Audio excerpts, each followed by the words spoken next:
I like what you said about listening, because if you're talking, if you're in a sales job and you're talking, I guarantee you're not closing.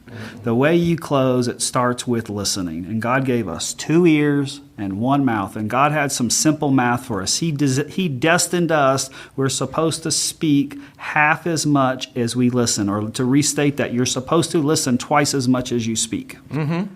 And for a salesperson, it's pretty simple. If there's no trust, there's no sale, right?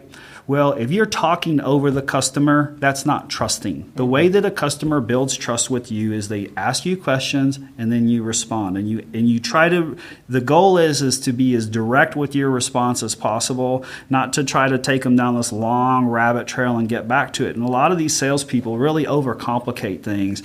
It's like, why'd you say that, man? Just tell them the answer. How much does it cost? Well, I don't know exactly how much it costs, but it's going to be between this price and this price. Like, give me a range or answer. So this is something I've dealt with a lot. Training salespeople on how to talk to their customers, how to do the greeting. The greeting is actually really important, because in that first 30 seconds, if you don't talk to the customer right, or if you don't do the greeting, you're going to irritate them. And it's amazing how many times we see people hang up on the calls within the first minute. And you're like, what happened? You analyze the greeting and you're like, the customer said, I'm not going to deal with your shit. Welcome to Winning Strategies Playbook, the podcast where we welcome business leaders, CEOs, and industry experts to discuss the rise to the top, building wealth, and real estate insights. Here's your host, Jeremy Spann.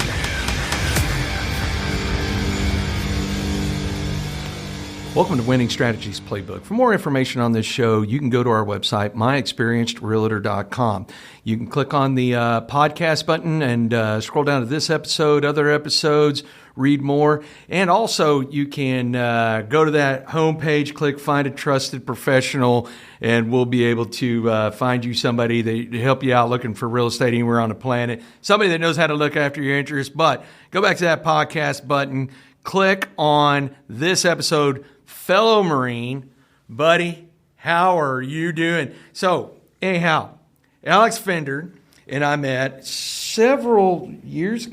How did we? Was it Donnie Bowline we met? We met through Donnie at your pizza place over in Arlington. Okay, that's right. And that was when it first opened back in 11, right? A long time ago. I was going to say about 10 years ago. Okay, yeah, I was sitting here. Actually, it just hit me. I was like, man, how did we get connected? So we're going to dive into more of Alex's journey, but I got to start every one of these off with a joke. My father-in-law said I got to do a joke, so I intentionally do bad jokes. So I'm going to do a bad joke. You ready for this, Alex? Yes, sir. Fire away.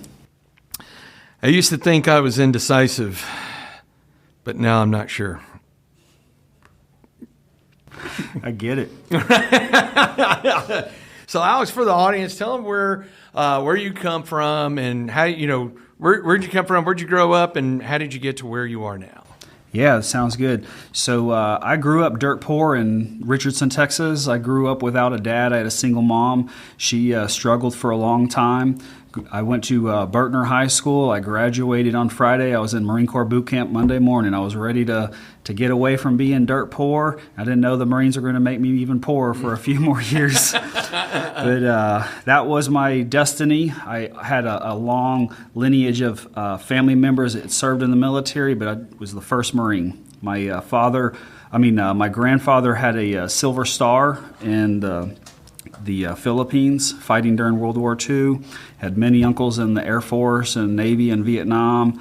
And then I decided I was going to be different and go become a jarhead. So what drew you to the Marines rather than the other branches, since that's where you kind of had a family lineage through? Well, it was somewhere between dumb luck and fate, and I actually wanted to join the Army initially and become a helicopter pilot. In fact, when I went down to enlist, I first went to the Navy because when I was 5, I saw the movie Top Gun and Tom Cruise, and he was riding that crotch rocket, and then he got in that jet, and he was going, balls to the wall, hair on fire. I was like, that's going to be me one day. And so I went to the Air Force recruiter, and those guys were like, they were just too good for me, And then I went next to the Navy. I scored real high on the ASVAB, and they kept trying to put me in a damn submarine. And I said, man, if you tell me about a damn submarine job one more time, I'm here to fly.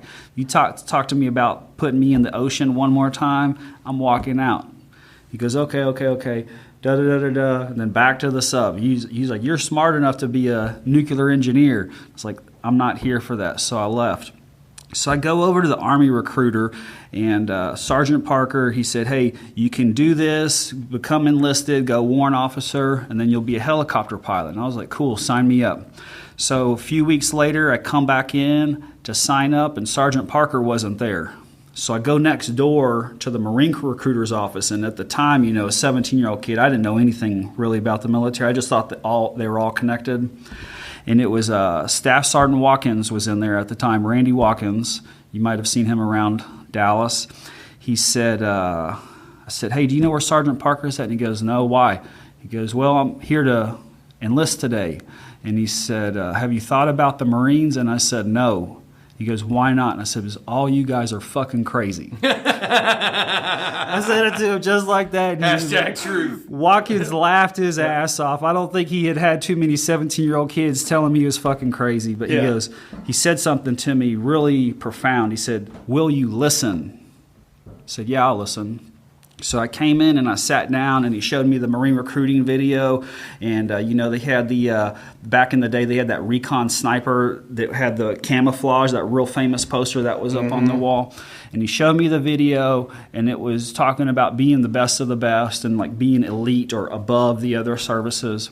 But then the icing on the cake was he had the dress blues on the coat hanger, and he said, now put on these dress blues. And once he put that on and I saw myself in the mirror, I mean, it was damn done, son. What year was this? This was 99. Okay. It was in, right? I was ready to go. This was before, back then they were mostly talking about the Korea stuff in Iraq from Saddam. That was like the big talk.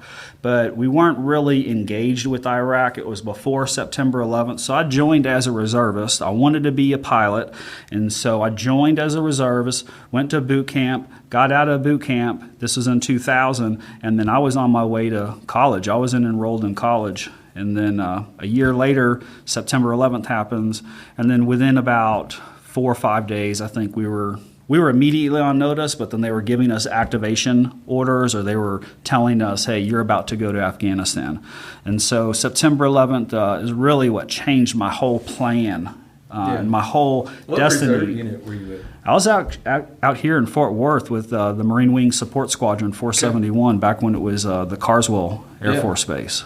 And so then got activated, and I was on the base honor guard and the base color guard for a while, and ended up getting hurt. Got a herniated disc in my back from doing an honor guard ceremony. And I didn't deploy to Afghanistan. I was actually on med hold for 2 years. They nearly medically retired me at 20 from this back injury. And I said, no, I can still play this game. You just got to give me the proper medical treatment.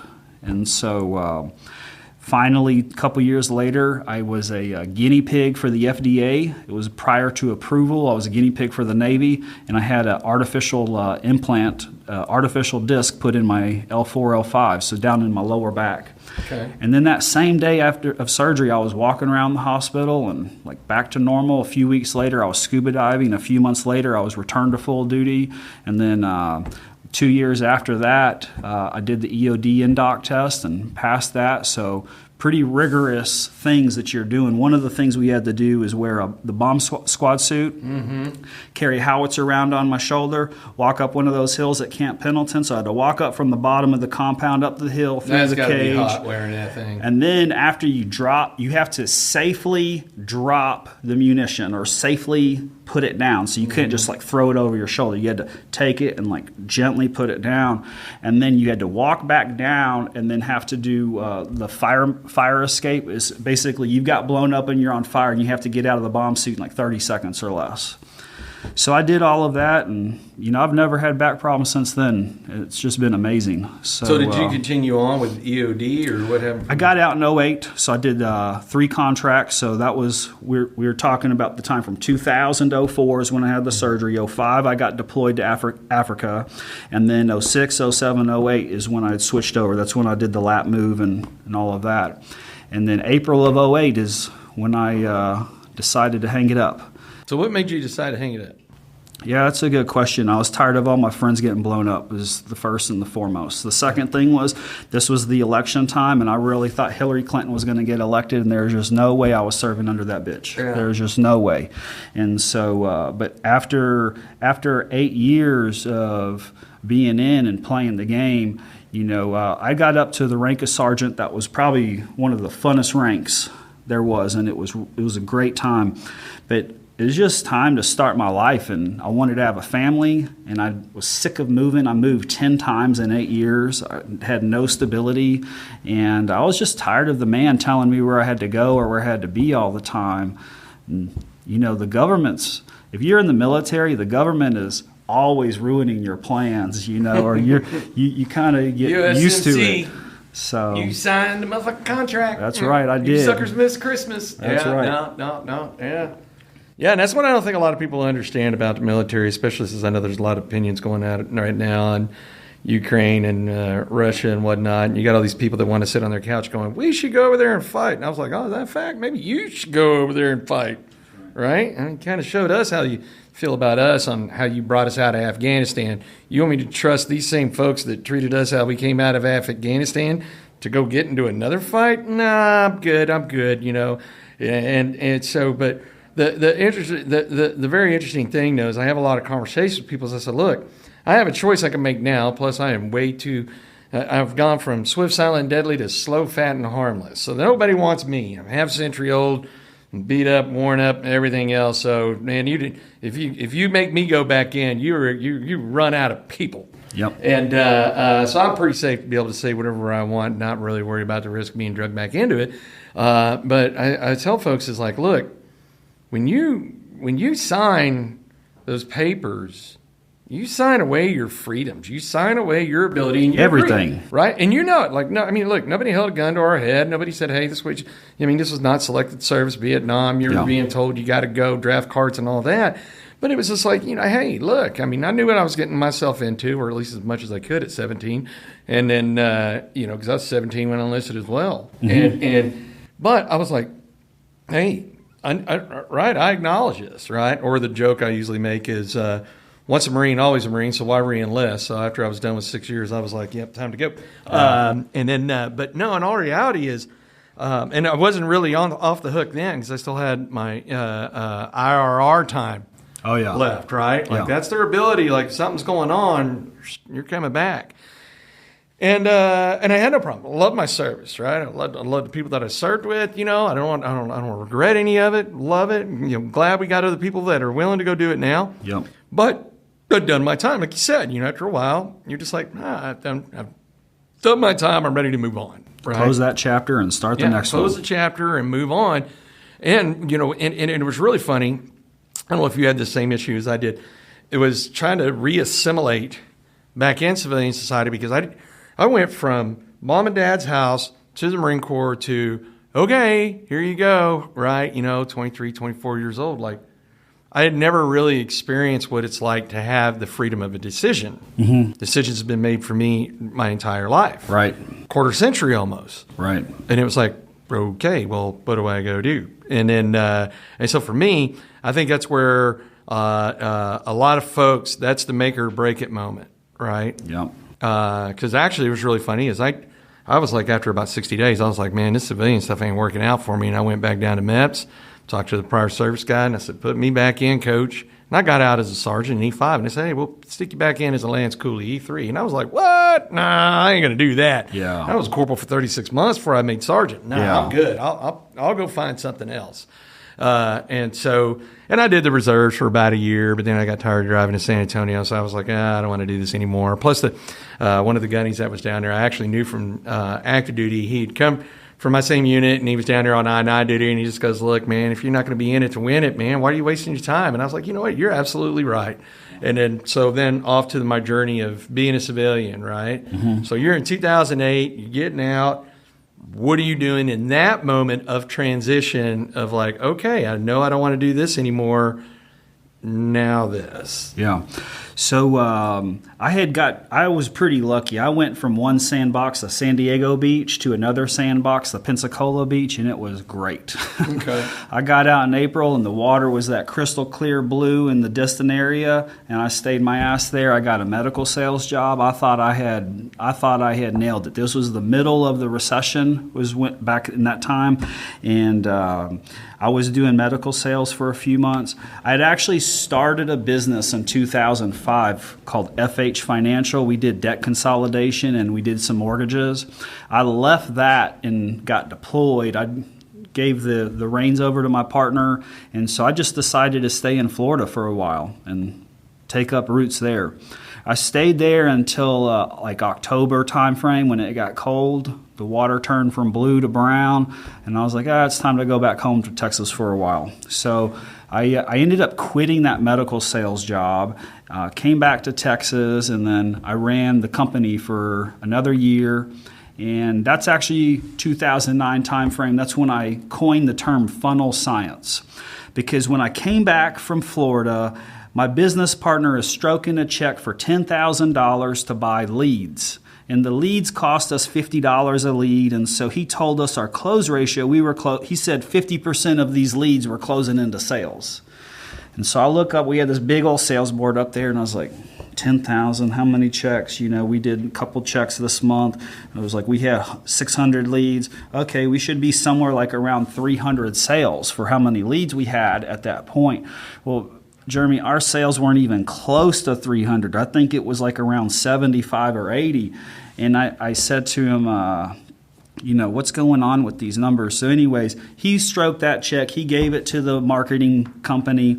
I said, well, I'm going to go work on some crystal reports. And so I went and spent... When you say crystal reports, for the audience, talk what you're talking about. It's just like a spreadsheet type report. But back in the day, Crystal was the software or the reporting software. So we'd have to use that language or that type of code, extract it out of our database to figure out what was working or what wasn't.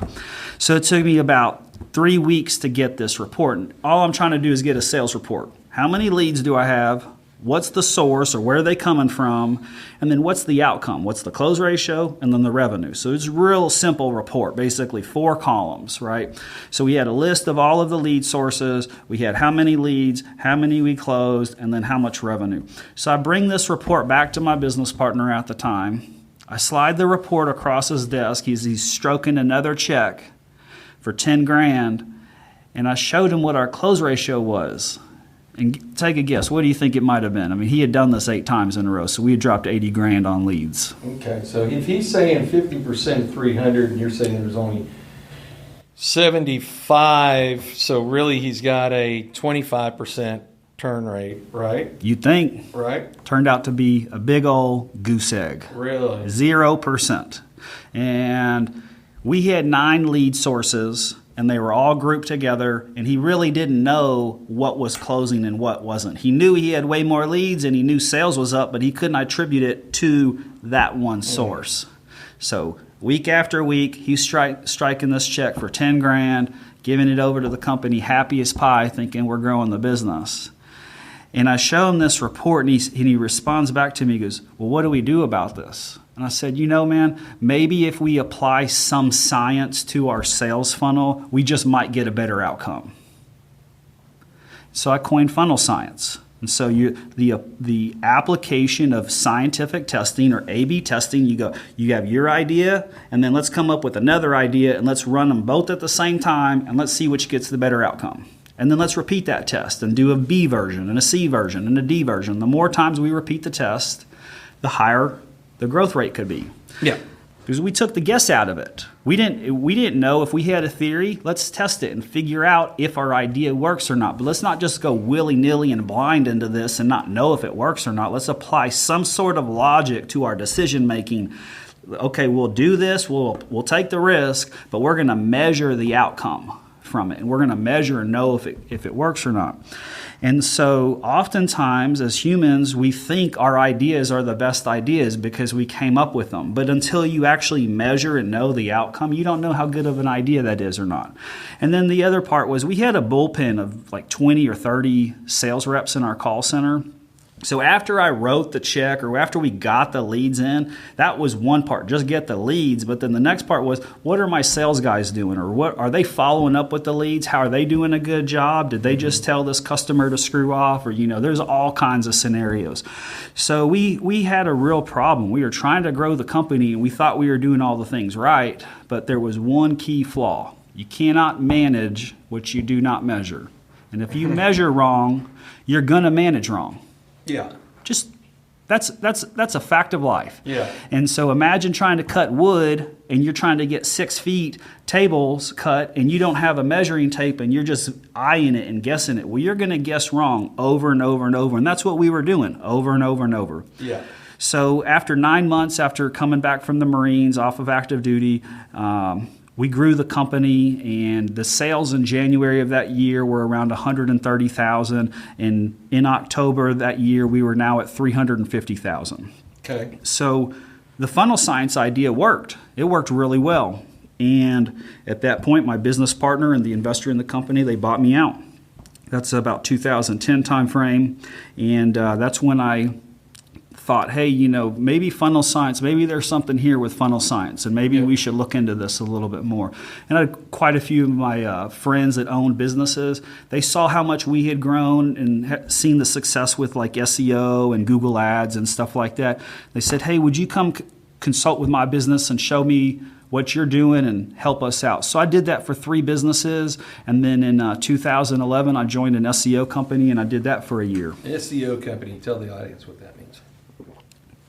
Search engine optimization. If you're trying to get to the top of the Google results, like on the first page of Google, that's what SEO does. And it helps you basically get your website up to the top where you're findable. So if somebody searches on your keyword like real estate agent Fort Worth, you want to show up at the very top.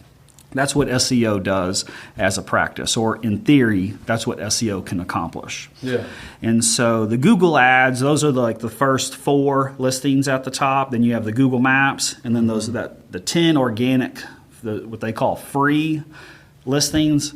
That's what you're trying to get to. If you run a business, you need to show up. You need to be findable, and you need to show up on top. As if you're on page 2 or page 3 or page 4, you know where they bury dead people at? Yeah. Page 2. So nobody goes to page 2. Yeah. Right?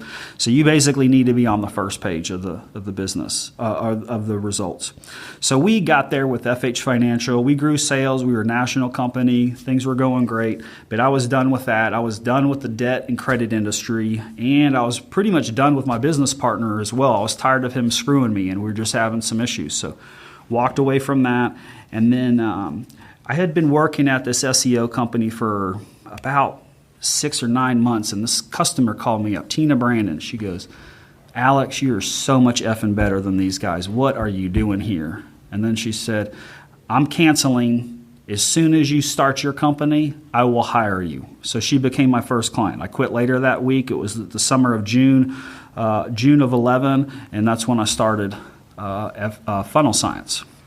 So ran that company for the last decade, and we've done quite well from startup, from just an idea, can this work, brought it to life, and then we turned it into a software package, and we've been competing against Salesforce and HubSpot for a couple years now. Oh, wow. So what would you say is your biggest competitive advantage those are 2 pretty big powerhouse names.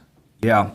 Neither of these companies were based on analytics, and they have the fundamental flaw. You cannot manage what you do not measure, and if you measure wrong, you manage wrong. And neither of these companies are built on analytics, and they cannot reconcile their data, and that is the core difference. We started with a data package, and we started with analytics, knowing the whole reason a business uses a sales tool or a sales CRM is to get more customers. If you sign up for any sort of sales or marketing as a business owner, if you put $1 in, your expectation is there's a return on investment. So if I put $1 in, I need $3 back or $4 back, right?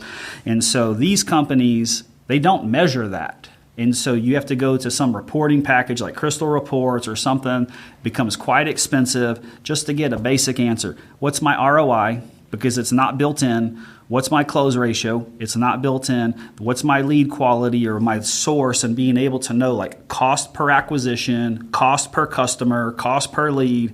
These things are like foreign to these companies. And then if you want that, you typically have to hire 3 or 4 pretty smart computer guys to be able to build this in or customize it in. And my thought is this is ridiculous, because Salesforce at my company in 07 and 08, where they were quoting us, it was like $100,000 to do it. And then some of the implementation projects I've been on are like $300,000 or $500,000, and they can't answer a simple sales question. How many leads do I have, and what's my close ratio, and like simple stuff. I was like, this is ridiculous. And so they lock you into these long contracts that are super expensive, and at the end of the day, you're no better off than when you started. You have a database, you have your leads in there, but to get meaning out of it or to get some sort of substance and make good, sound decisions, you have to hire guys for 3 to 6 months to work on it, to basically customize the software, which what I thought it should have done out of the box. Yeah.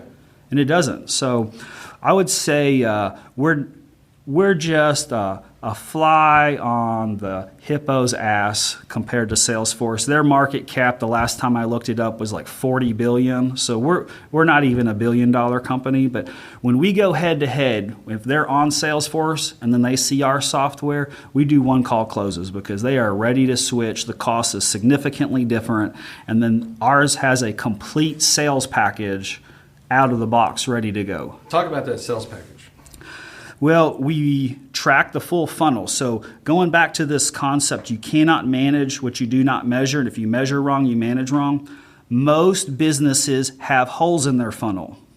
And holes mean they're losing customers, or they're losing leads, or losing sales. So every day they operate, they're just leaking out their funnel, and they're losing opportunities. And so here's the number one. The number one has to do with the phone, how you answer the phone, or how the phone is greeted.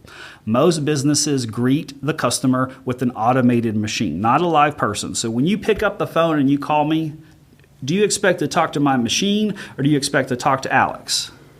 Yeah, Alex. Me? Yeah. Well, why do businesses put a machine in front of their customers, especially on the sales line, right?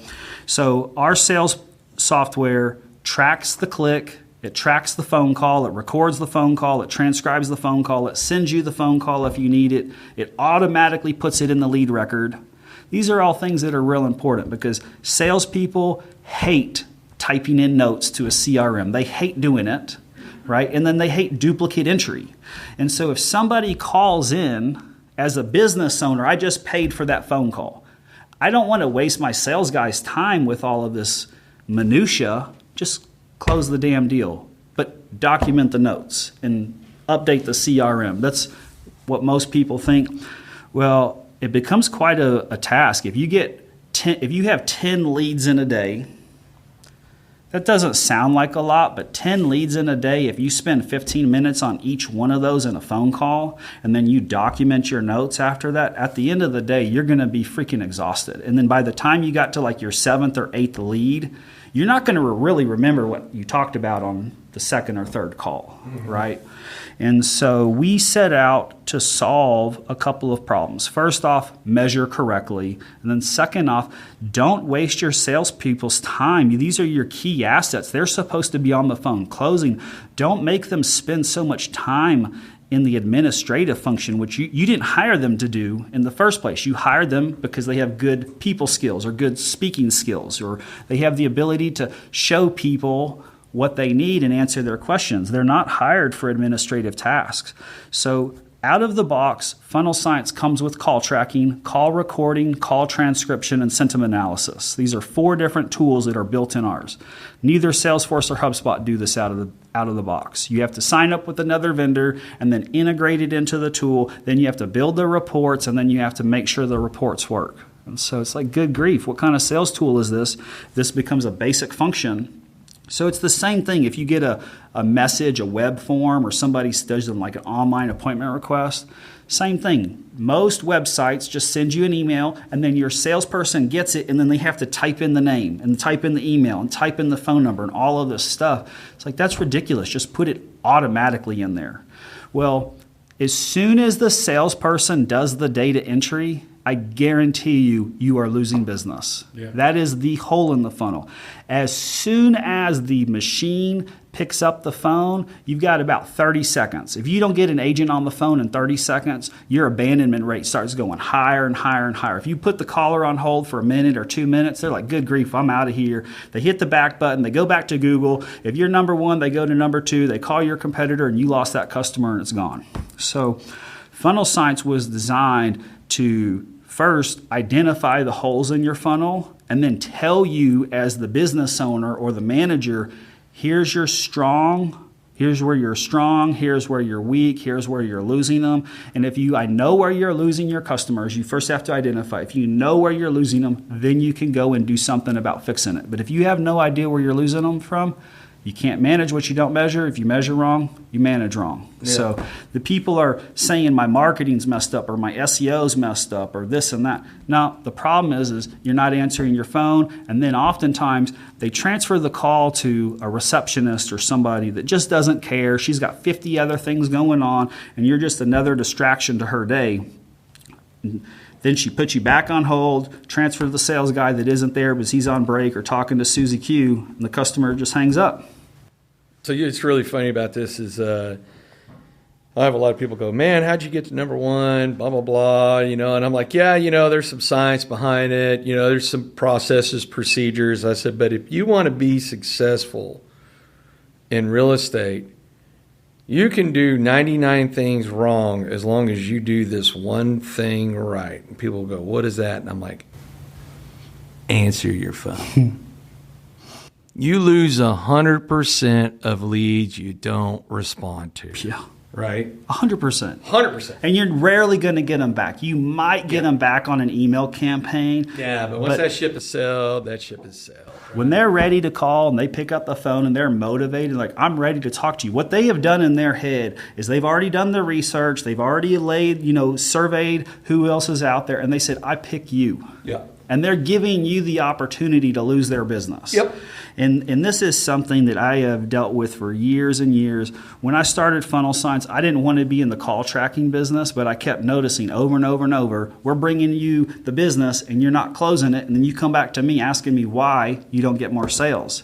Well, we had to prove to you that you weren't answering your calls. Mm-hmm. Then we had to take it a step further. We had to record the call. And then we did transcription. The transcription was based on artificial intelligence. And here's what I kind of wanted to know. I didn't want to listen to all the call recordings. I don't have time for that. Just show me the good calls and the bad calls, or show me the calls that I need attention to, and then show me the real good ones. And I don't need to listen to all these call recordings. Because that's such a... It's such a taxing thing to do for hours at a time to listen to calls. You could do it nonstop to coach your sales team. So we did sentiment analysis and basically wanted to analyze how positive or negative are the phone calls, and are we getting good quality leads? That's one part of the problem, is if I'm sending you junk, you're never going to close junk, right? And so I needed to know, is the caller actually calling about marketing or calling about real estate? We do, just to kind of go back, Funnel Science works with doctors, car dealerships. We sell fruitcakes on the internet. We've sold airplane parts, all sorts of commercial, residential real estate, like anything that's a for-profit business, Funnel Science has probably done and doing now or has a lot of experience. So if it's lead generation or e-commerce, that's our lane. We don't deal with nonprofits, and we don't deal with the government. We completely stay away from that. So if you're buying leads or you're trying to grow your sales team, it typically costs like $50 to $100 per lead. 10 leads, man, that's $500 to $1,000. If you keep making that mistake daily to fund leads and then you're losing them on the phone, there's no way you can grow your business that way. Yeah. And so, man, it's a real common problem that people don't answer their phones. It's the simplest way to solve your major sales problems, what I tell people. Yes. I said, unless you're talking to them, you're giving them every reason to walk through the door, right? Yep. And then, I like what you said, is then when you are talking with them, give them what they're asking for, yep. Right? If you are asking for a red BMW, why do you want to sell them a silver Hyundai? Yeah. Right?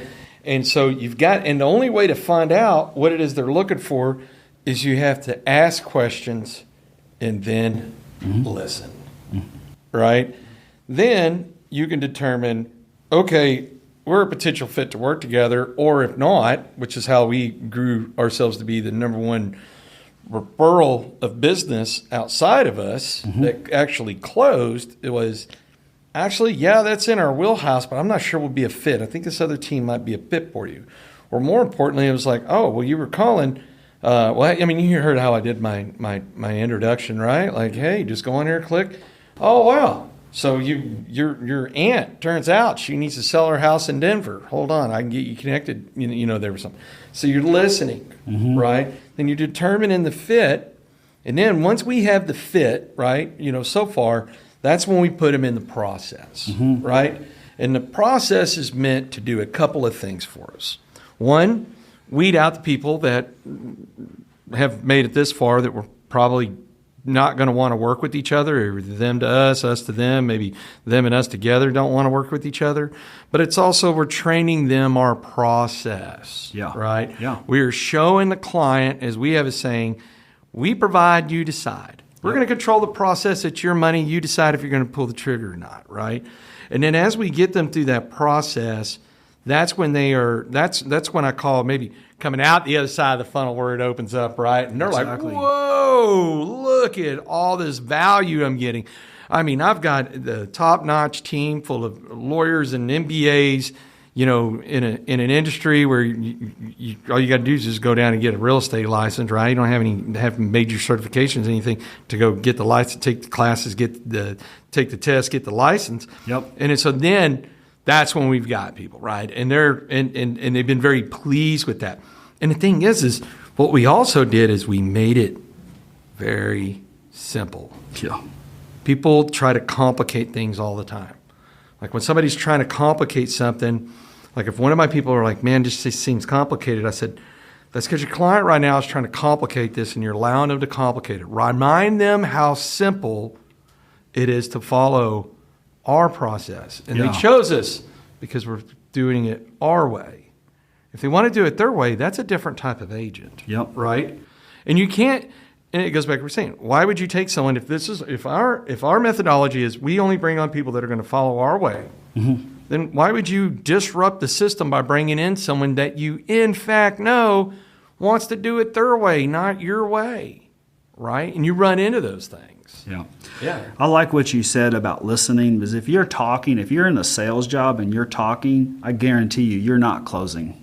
The way you close, it starts with listening. And God gave us 2 ears and 1 mouth. And God had some simple math for us. He destined us, we're supposed to speak half as much as we listen. Or to restate that, you're supposed to listen twice as much as you speak. And for a salesperson, it's pretty simple. If there's no trust, there's no sale, right?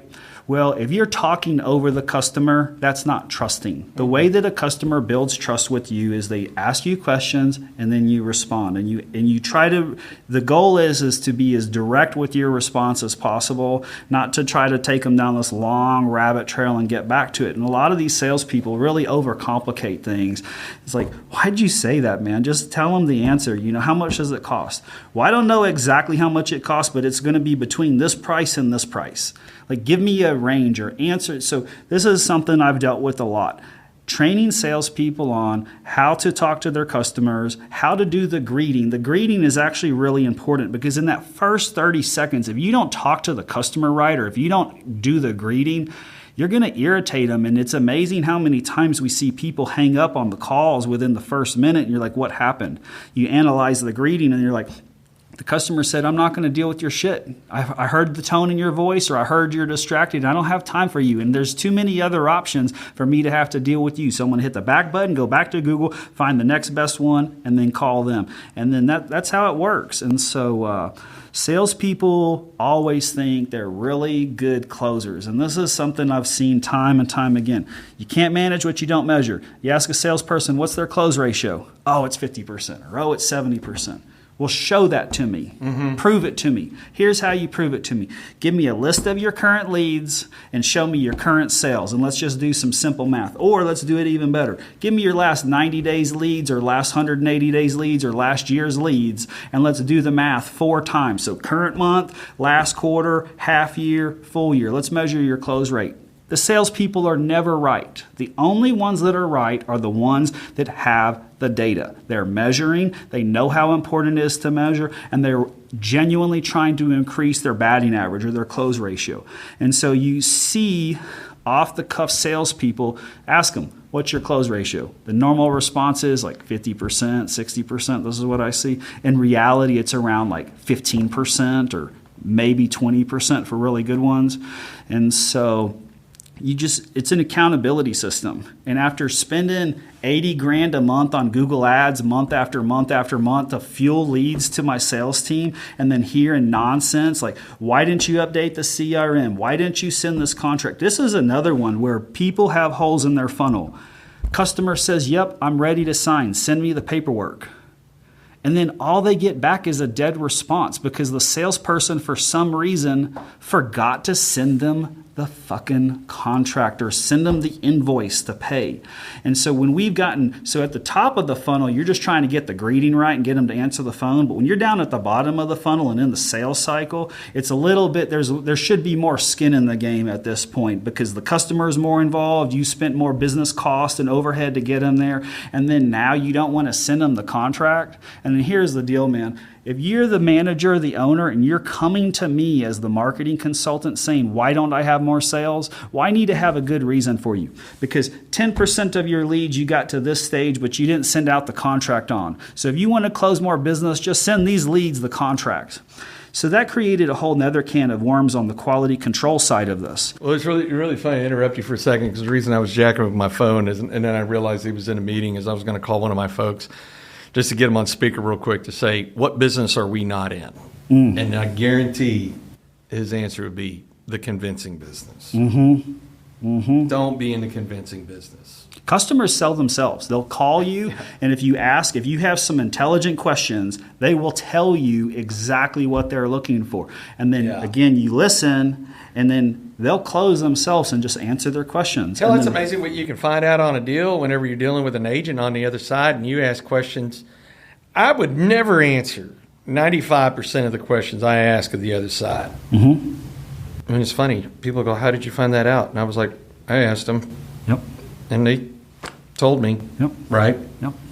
Asking questions, and I've talked about this on my show many, many times. It's like when I've tried to explain to my daughter, I say, go get an undergrad, not because you need a college degree or anything else, and you don't even know what you're going to do with your life. It doesn't matter if it's underwater basketball even, but learn how to learn.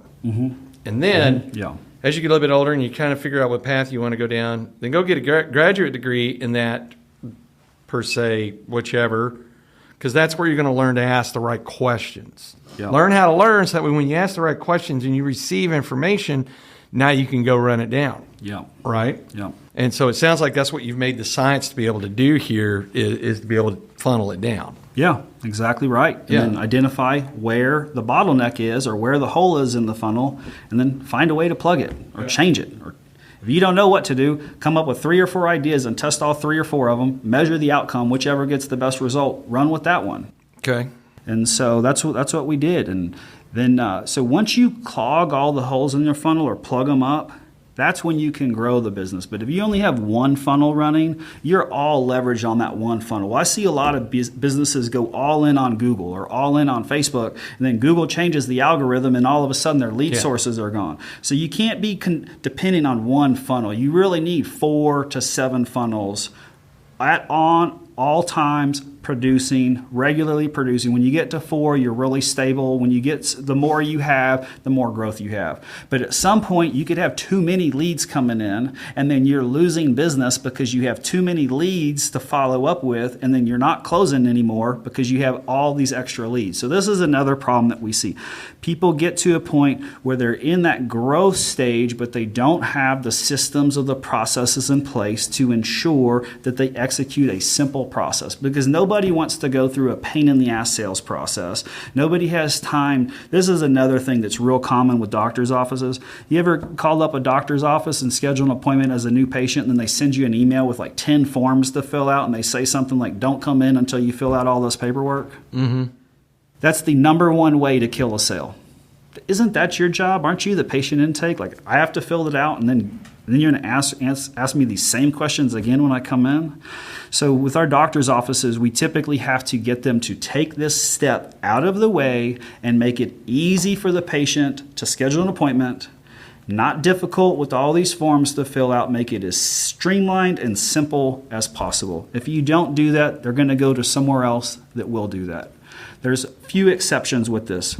If you're the best brain surgeon in the world, or if you're like some super specialized person and you're the best of the best of the best, people will somewhat tolerate that.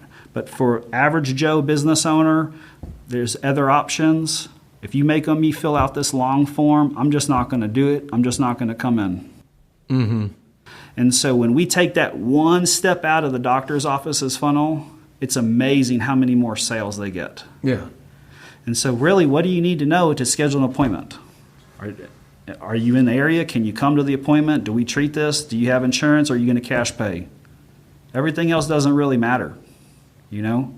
If you're not in my area, then don't schedule the appointment. If you can't afford it, then don't schedule the appointment. If you have insurance and you're not in my network, then go somewhere else. Like, why do you need my whole family medical history before you can determine this basic question of, should I come in and meet with the doctor or not? Yeah, that's pretty. Yeah, that's pretty. That's actually really, really interesting. So what would you say is like the final win for them in the funnel, other than winning the deal and all of that? Mm-hmm. Like, what's that one last, when you know this step happens, it's coming? Gotcha. That's a good one.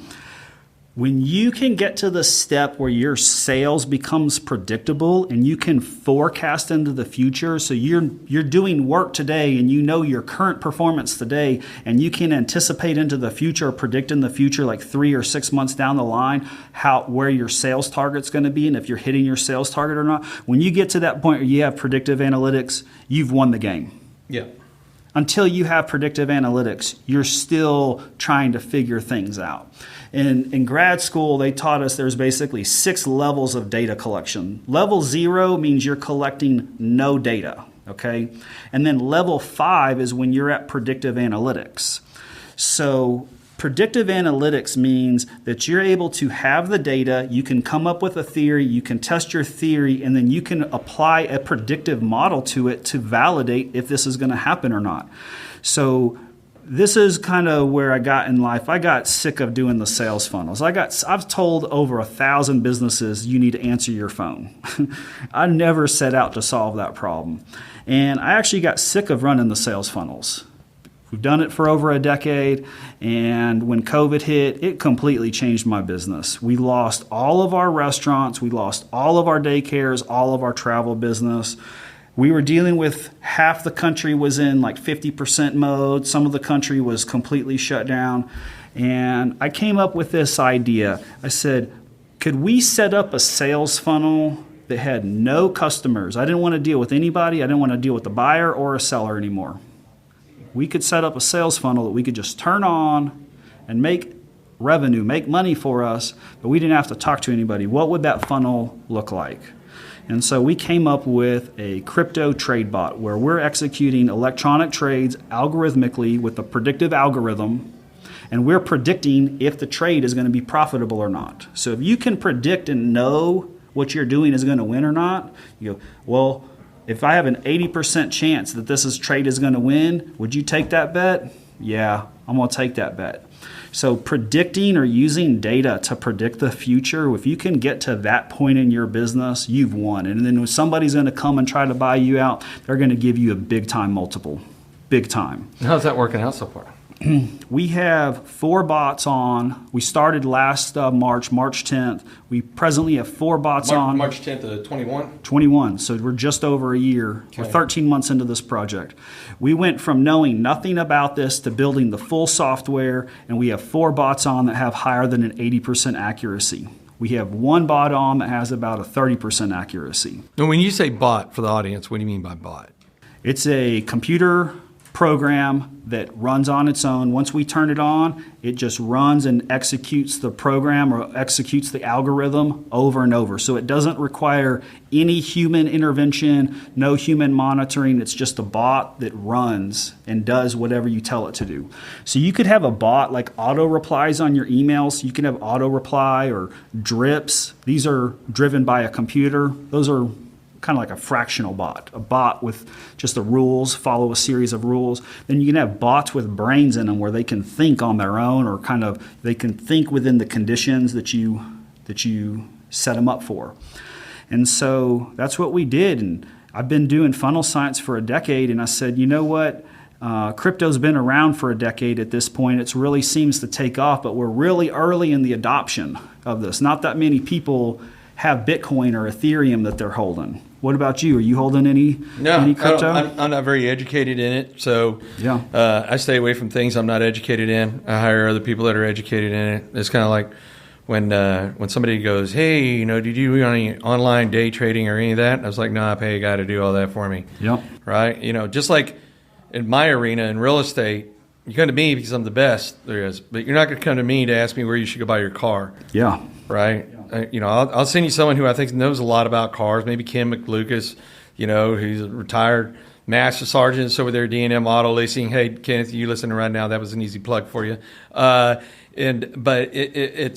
I go to people and go, hey, look, if you're really good at this, that's why I go to you, because you're good at this, right? Yeah. And because there's so much information. I'll be honest with you.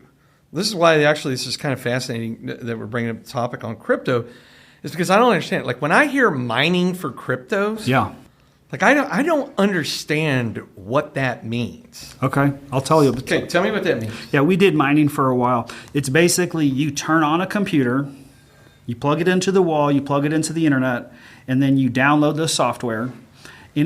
The mining is a validation. So let's talk about a credit card purchase real quick. Mm-hmm. If you go down to 7-Eleven, you get out your credit card and you want to put in $50 in your gas tank, you just get out your credit card and pays it, right? Yep.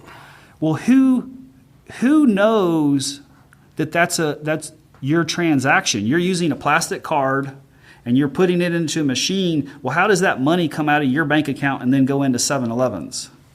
Well, Visa or MasterCard are the conduit for it. And they're the ones that authenticate that Jeremy used his 16-digit number and we authorized this transaction. We took the money out of Jeremy's account and then we put it into 7-Eleven's account. So there's a validation process there. Okay. That's what mining is. They're validating a transaction. Okay, so when you say mining, it means somebody's already holding the cryptocurrency. Yeah. Yeah. And you want to buy it. Mm-hmm. The mining is the validation of connecting seller to buyer. Exactly. Okay. And with crypto, it's a peer-to-peer ledger, which is you have your bank account or your ledger, and I have my ledger, and he has his ledger. We all have our own ledger. It's peer-to-peer. Well, in the present banking world, it's a bank ledger. You don't have it your ledger. It's your account on the bank's ledger. Yeah. Right? And that's what the difference is with crypto, is it removes it away from the bank and it removes it away from the government, and it's now peer-to-peer. And so we have all the citizens or all of the people of the world. If you have a crypto account, it's basically that is your account, that's your address, that's only yours. Well, if you and I do a transaction, if I pay you money, there has to be other people that authenticate it. That's where the mining comes in, or the validation comes in. And so what Bitcoin does or Ethereum does is they reward the miners. The miners are the ones that are running the computer program. They reward them or they pay them in crypto. And so if you mine for connecting the buyer and the seller, they don't do the connection. That happened somewhere else. They just did the authentication and the verification, and they're basically authenticating the peer ledger to say this transaction occurred, that the money left from one account and it went to another, and then here's the proof of it. So you have what's called proof of work or proof of stake. These are terms within the crypto world. Basically means we're proving the work. We're proving that there's proof that this happened. Without that proof, who's to say that the money should leave my account and go into your account? So let me ask you this. So, and this is where this is again, I have a lot of ignorance around this subject. Let's say I'm buying crypto from you. And now it's going to be in my account. How is the value determined there? Man, the value is determined, basically supply and demand is one big part of this. So with Bitcoin, there's only 21 million Bitcoins. Okay, that was going to be my next question is it something kind of like, in the United States, we printed more money in the last 2 years than we have the previous 100 years. Is that something that happens in crypto? Or it's like, no, hey, we started this crypto trading, whatever, there's only 21 million of them. And there will never be more. And then with Bitcoins, there's been a lot of electronic wallets that people have lost their passwords, or they've wound up in the trash, or there's reasons that basically the coins cannot circulate anymore because they're locked down. So with some of the other tokens, like Shibu Inu or Dogecoin, you might have heard of these. They're real big with like Elon Musk and Dogecoin. Yeah. These have unlimited supply on some of these others. Okay. So some have fixed supply, and then there's others that are infinite supply. It would seem like the fixed supply would benefit more than the unlimited. Absolutely. So Bitcoin and Ethereum are the two coins. They're about 60% dominant of the market. The market as of a few days ago was over $2 trillion. And then so Bitcoin is 40% of that. Ethereum was the other 20% of that. So you're basically talking about like gold and silver for the digital coins. And then you have all of these other what they call alt tokens or altcoins, and I don't remember where it's at now, but there's something I think like around 17,000 of them now. So there's about 50 of them that are pretty significant that have quite a bit of adoption and quite a bit of market cap in them, and then there's a whole bunch of them that are just speculation that are worth like less than a penny, and people just speculate that they're gonna take off. Okay. And so it's a lot of speculation in the altcoins, where the Bitcoin or the Ethereum, that's been proven. This has been around for over a decade now. We have countries that are using this as their currency. The whole thing with Russia and them locking down the banks, they pretty much prevented the citizens of Russia from doing normal business. Well, crypto allows that to continue to happen because we're no longer using the government's money and we're no longer using the bank's money. So let me ask you a question, right? So I just looked it up, and it said crypto right now is trading for $43,680. There's 21 million of them. Yep. Brings it out to about $917 billion. Let's just round it out for math or Marines, right? Call it $1 trillion worth of stuff out there. Yeah, on Bitcoin. Two questions on Bitcoin.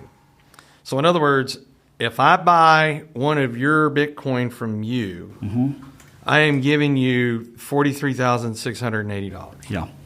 Right. Or the equivalent of whatever currency we agree on that does that. Yep. When these passwords and everything else get locked, lost, whatever, nobody can access it, you're removing the supply, therefore making this more scarce, therefore meaning it run more. Yep. Okay. So why do we see when you look at the trajectory of it, you hear like, man, I bought Bitcoin when it was 200, I sold it at 20,000, and now it's 40,000. I should have waited. Or somebody that bought it 20,000, and oh shit, it went down to 200. Yep. Right. Yep. So what is the running thing there that keeps that thing where it's very less stabilized and more erratic? Let me talk about this really intelligent guy named Michael Burry. He talked about this topic. He basically said, if you do not know about open interest, then you know nothing about crypto. Okay, open interest is basically margin, or it's like short sales or long sales. It's contract sales. The open interest, from what we have seen, is a highly predictive variable that will predict the direction of the price. So last week there was about 49 billion in open interest. As of this morning there was 44 billion. So if you looked at last week, the price was quite a bit higher than it is now. It's like $4,000 higher. I think it went up to like almost 49,000. So it lost $6,000 in a week because there was $6 billion of open interest pulled off of the exchanges. So what we have seen over and over and over with open interest is that it goes up and down, up and down. It goes down into the 20,000 or 20 billion range and then goes up to the 30 billion and the 40 billion. It does not cross over 50 billion. We've only seen it happen once or twice. And so 50 billion seems to be kind of like a plateau, or that's when there's the most amount of leverage in the market. So anytime it goes up, it's going to come back down. And anytime it goes down, it's going to come back up. And it is widely fueled by the banks and in whales doing very, very large transactions. And we're able to see that on the peer ledger. We're able to sort like addresses that have more than 1 million or addresses that have more of 1 billion. We can see that on the ledger. And then if you go in, Jeremy, and if you put 1 billion down in the account and then you do a 5X coin, you could have 5 billion in open interest on that. And that's what these whales do. They jack the price up as soon as it comes up. They pull their order and they sell, and they made $6,000 a token or $10,000 per. And so it is widely based on open interest. So you have supply and demand is one part about it. So supply and demand is basically how many people are buying this or accepting this. And then you have the market cap, how much money is in there. And then you have open interest. And open interest is like credit and risk. And that's what your bots are looking for, is like which whales are getting it. That way, whenever they do dump it and it does go down, that's when you go in and buy, wait for it to go back up, kind of watching for those whales, do what they're doing, and then you're exiting out at that point, and then waiting for it to go back down. But Exactly. Typical old stock market, buy low, sell high kind of Exactly. thing. Yeah. Yep. There's a guy named Wyckoff. He was around about 100 years ago. Wyckoff theory. This is highly relevant to today. It's something you should read about mainstream stock market and how manipulation is done, or how the market moves and why it moves. And so this is the theories that Wyckoff wrote about 100 years ago are highly relevant to today. Okay. And so it's a lot on supply and demand, but there's also a history or a track record. Crypto, when the first Bitcoin transaction was 10,000 Bitcoin for one pizza. That was the very first crypto transaction. Could you imagine holding 10,000 Bitcoin now? Oh, man, yeah. At 43,000 a pop? And then, again, excuse my ignorance, correct me if I'm off on this, didn't Bitcoin get created by the two twins that were doing the Facebook stuff with Zuckerberg? Is that right? No, I don't think so. Okay. So then I guess my question more so, let me rephrase this as... Those are the Winklevoss twins. Okay. So who created 21 million Bitcoin, and who decided this is what it is and that's all there's going to be? I'm going to butcher the guy's name. It's I believe it's pronounced Satoshi. He was, I think, a Japanese man that wrote the first paper on this, talking about digital currency. Now, he wasn't actually the first one that did it. Digital currencies were actually pioneered back in the 60s. We just didn't have the technology back then to be able to bring it about. And the federal government has been trying to do digital currency for many years, and they've been unable to figure it out. So I believe Satoshi was the author of digital currency, and then how to bring it about. Okay. And so he wrote the paper on it, published it, he built the computer program, he turned on Bitcoin, and then he started selling it to people. Gathered miners, the more miners came out, the more transactions. Now, what was interesting about Bitcoin and the crypto market, and what a lot of people think is this is only used by drug dealers and criminals and people that are, in the black market. That may have been true in the beginning. But there's a good reason that people don't want to do with the banks. Yeah. The banks screw their customers nonstop with fees. And then another part about crypto has to deal with the federal government and how we're seeing crazy inflation now, because for the last couple of years, the government's just had this blank check where they're printing money nonstop. And so now we're seeing gas prices skyrocket, That's because the government's printing this money.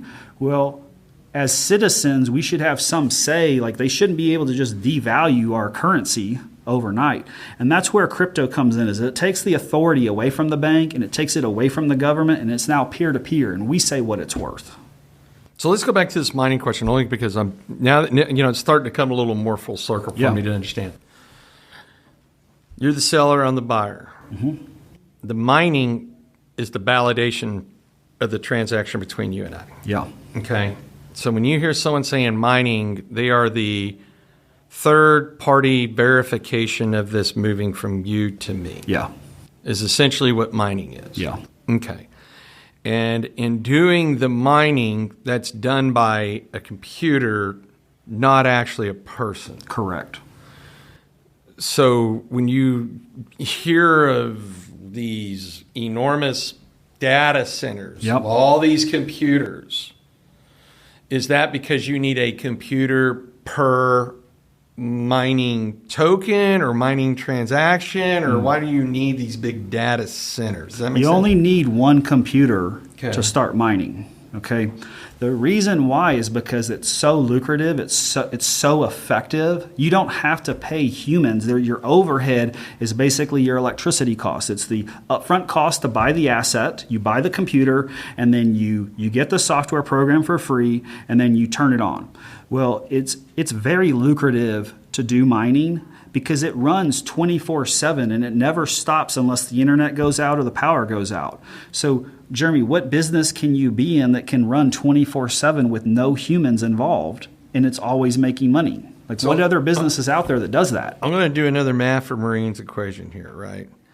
Is let's say we have 1,000 people, and each one of those people have 21,000 Bitcoin. Okay. All right, so there's 1,000. What you're saying is you only need 1,000 computers to do the mining. Well, don't put words in my mouth like that. I don't know the exact math on it. Because my question is if you've got a mining computer and I got a mining computer, my man Gage over here on the soundboard says, hey, I found somebody I want to sell them to. Mm-hmm. What causes him to use your mining versus my mining? Well, that's done automatically. It's not, he doesn't get to choose me, or he can't choose one or the other. It has to deal with the complication in the algorithm, or how many years does it take to crack the algorithm. So if there's only one miner, and like let's say we're doing 10 bits, well, that could be cracked in like a couple months. But if we have 10 miners or 20 miners and the algorithm is now 16 digits long or 30 digits long, to crack that or to hack that algorithm or hack that code now takes like 100 years. So you're saying that algorithm, whatever 16-digit number, whatever it is, that's the coin. Well, that's the validation. The validation. Mm-hmm. Okay, so what serves as the actual coin?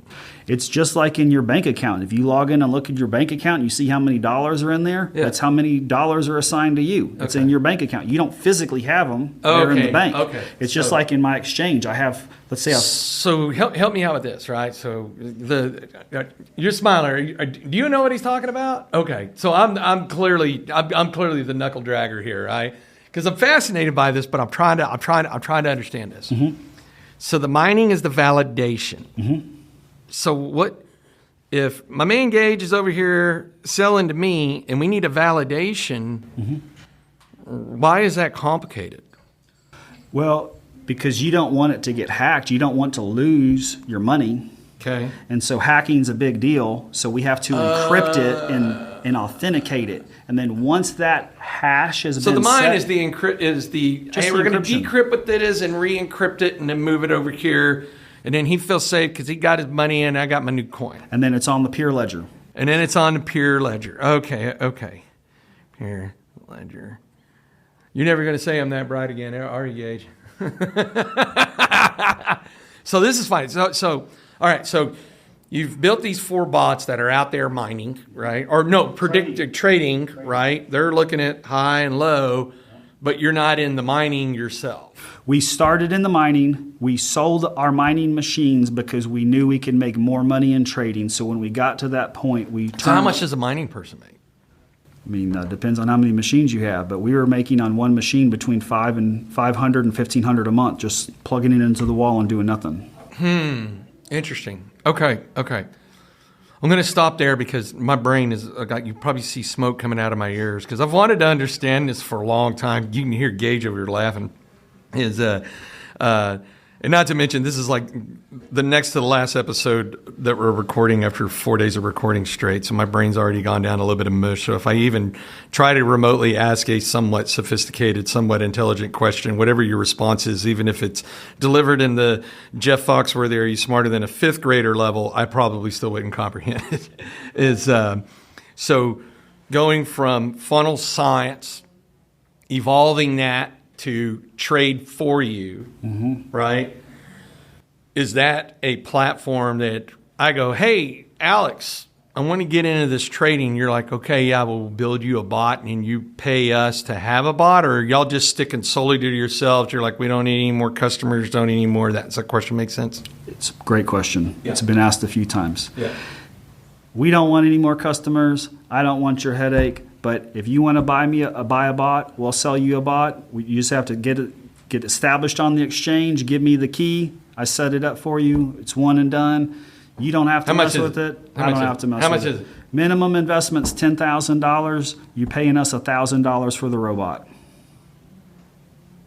You keep the $10,000. It stays in your account. It never comes to me. And then we turn on the bot and it trades for you. So how do you get paid? If I'm putting 10 grand in the account, how do you get paid? We got the $1,000. Oh, so I pay you $1,000. You pay us $1,000. You need $10,000 in the trade. But I got to have 10,000 in the trade. Yep. But if the crypto's 40,000, that's not enough.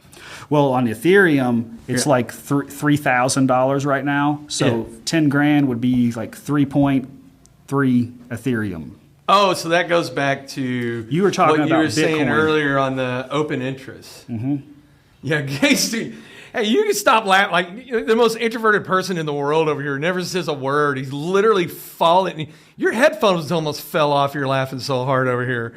Okay, so okay. All right. I think I'm all right. I know enough to be far from even dangerous at this point, but I could certainly say thank you. I have a better understanding of this now than I did an hour and a half ago. Good. Right? Good. Hopefully the audience does too. Because the questions you're asking me, I get asked these same questions all the time. People want to know about the mining. They want to know, like, why does the price swing so much, or what's causing that to happen? And then how do you know when to buy and how do you know when to sell? And then people are just generally, like, we're still really early on in the adoption. It's not that mainstream yet. Like, people are talking about it in the news all the time, but as far as actually people skin in the game, with money in the game, I think it's like less than 5 or 6% adoption worldwide right now. And then so basically you've built a computer who is your stock trader. Yeah. That's pretty impressive, man. It's not the bank. Has nothing to do with the government. It's completely on our own. That's pretty fascinating, man. This is pretty fascinating. Of course, I love nothing more than when I see a fellow veteran, especially a fellow Marine, be incredibly successful by, it goes back to that improvise, overcome, and adapt that we learned in the Marines, right? COVID hit, and it was like, hey, well, we didn't get a decision on whether or not the government was going to decide who got to go to work and who didn't and so forth. So you could either sit around and watch Netflix and Hulu all day, or you could get busy. Yep. While I was getting busy, you were getting busy, and this is pretty good stuff. Okay, so I like to end cap every one of these going, if you opened up the time capsule today and because it's like 20, you're 40 years old, and you open it up, and 20-year-old self left you a magical ticket that said you have the ability to come back in time to when you were 20 years old to say, tell me either to do this or don't do this, and I will actually listen, and it'll make a significant difference and impact in my life go back through time. What's that one thing you tell yourself at 20? What do you tell Alex at 20? Learn to dance. I'll go tell you why I'm laughing here in a second. So go ahead. I had this girlfriend, and I went out to the country western bar all the time, and she wouldn't go with me, and I wanted to go dancing, and she wouldn't. So it wasn't until about 27 I actually learned to dance and actually got ballroom, or I did country western first, and then the line dancing, and then I did ballroom dancing. So I did it for years. Man, it opens up so many doors for you. But if you're a man and you're trying to get a woman, or if you're a woman and you're trying to get a man, if you can meet people on the dance floor. Oh, dude, you can look like a troll And if you can dance and GQ can't, guess who's All getting the day. phone number? Guess who's All getting? day. Yeah. And even if you don't get the number, you're having fun. You're exercising. It's generally and good. GQ's mad on the sidelines because he's got big two time. left feet, and you're out there twirling his Big hot time. girlfriend around. The reason I was laughing, and my man Gage is over here laughing, is we're literally at when we get this next episode with Scott coming in, we've literally recorded damn near 100 of these episodes. So 100 weeks worth, right? I mean, Wow. just That's a lot, one man. dropping, right? When I asked that question, what would you tell 20-year-old self? The reason he and I have been laughing, especially in this series, is because we figured we've recorded enough of these that the answers are going to start being the same as somebody else's. Oh, yeah. We're not going to hear something different. And that's why he and I have been laughing, is because, which we love. This is actually, because it's nothing but candor, is that, holy cow, like we just heard another one that it's just candor. Like, what would you tell 20-year-old self? It was like the last one when Dr. Yoho, it was like, what would you tell yourself if you were 20 years old? He goes, be more like Spann. And me and Gage were laughing. And I was like, no, seriously. And he's like, no, man. He goes, I spent all my time doing, getting an MD and being a doctor and going through all this brain damage. And he's had some real estate investments and stuff. And he's like, I should have focused on real estate, right? I would have made more money, been happier and less stressed and everything else. That's like when you said you learned to dance. I love that, right? I wasn't laughing at you. I was laughing because I was like, how many of these episodes did we record before we finally hear someone say the same thing as somebody else? Because it's bound to happen, right?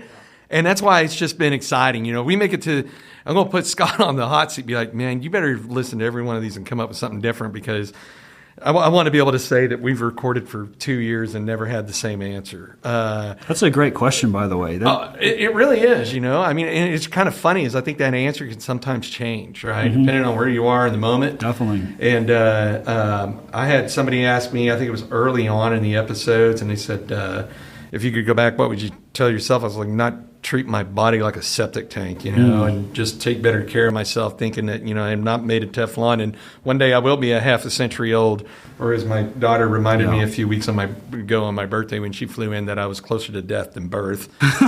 So, all right, people want to learn more about you. Not that you're in that space, want to go building bots and all the time, but what plug would you like to put out there?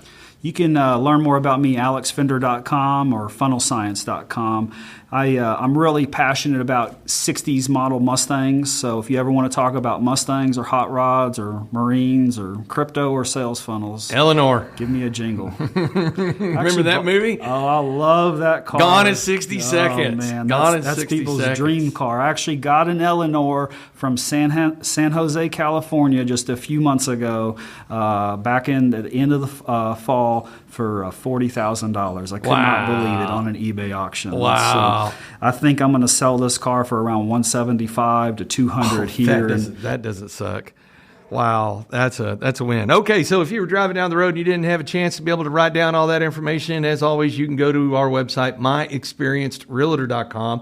Click on podcast, scroll down to Alex Fender, read more. We'll have all those links and everything else. And of course, if you're ever looking to buy and sell real estate anywhere on the planet and you want someone who's not an idiot that will take care of you, we will do all the vetting for you. Just go to the homepage, click Find a Trusted Professional, fill out the information, and we will get you connected. If we don't already have someone in that area, we will go vet them. Alex, Marine, Semper Fidelis, thanks for coming on, Great to meet you, man.